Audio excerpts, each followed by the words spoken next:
আজ নিয়ে চলে এসেছি আবার নতুন একটা ভিডিও। আজকে করে দেখাবো পান্তা ভাত।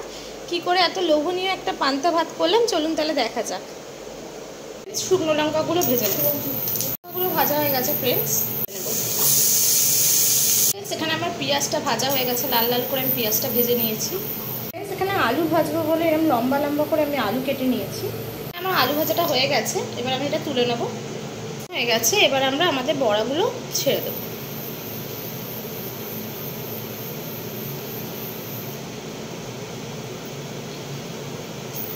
আমার ডালের বড়াগুলো রেডি হয়ে গেছে, ভাজা হয়ে গেছে পুরো। আমি এবার তুলে নেব। পান্তা ভাতের জন্য নিয়ে নিয়েছি একটা গোটা পেঁয়াজ আর একটা গন্ধরাজ লেবু।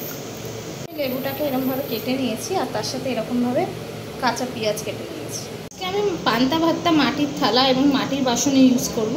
তার জন্য আমি মাটির থালাটা আগে একটু ধুয়ে নেব জলে।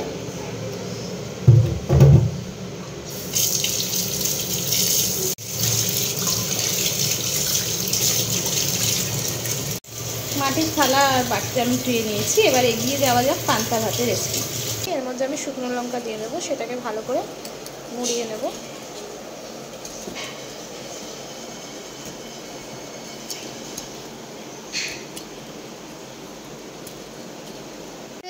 শুকনো লঙ্কাটার মধ্যে একটু নুন দিয়ে মেখে নেবো ভালো করে চটকে।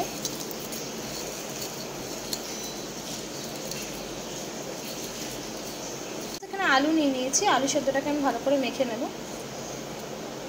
এর মধ্যে দিয়ে দেবো একটু সর্ষের তেল। করার পর এর মধ্যে পেঁয়াজ ভাজাটা আমি এর মধ্যে মিশিয়ে দেবো, দিয়ে আবার ভালো করে মেখে নেব। ফ্রেন্ডস, আমার আলু মাখাটা রেডি হয়ে ফ্রেন্ডস, এবার আমি পান্তা ভাতের থালাটা রেডি করব। কি করে করব দেখুন। ওভারনাইট রেখে দিয়েছিলাম এই ভাতটাকে জলে ভিজিয়ে, সেটা নিয়ে নিলাম। যেন ভাতে কিছুটা জল আমি এর মধ্যে অ্যাড করব। নেব আলু ভাজা, নেব গন্ধরাজ লেবু, পেঁয়াজ,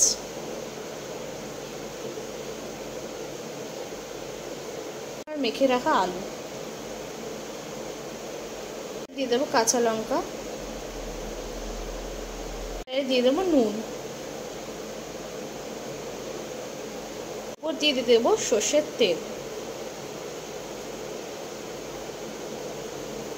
দেবো কটা ডালের বড়া।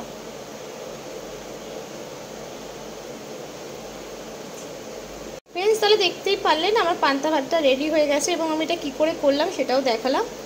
আশা করি ভালো লেগেছে আপনাদের ভিডিওটা। বাড়িতে বানিয়ে খান, খুব ভালো লাগবে। এরকম পান্তা ভাত পেলে আর কিছুই লাগবে না, চিকেনও লাগবে না, মাটন লাগবে না, এতেই মন ভরে যাবে। বাড়িতে বানিয়ে খান, আশা করি ভালো লাগবে। আরও সুন্দর সুন্দর ভিডিও পেতে গেলে আমার চ্যানেলটাকে সাবস্ক্রাইব করুন, লাইক করুন, কমেন্ট করুন, শেয়ার করুন। আজকের জন্য বন্ধুরা টাটা, আবার দেখা হচ্ছে নেক্সট ভিডিওতে। ভালো থাকবেন।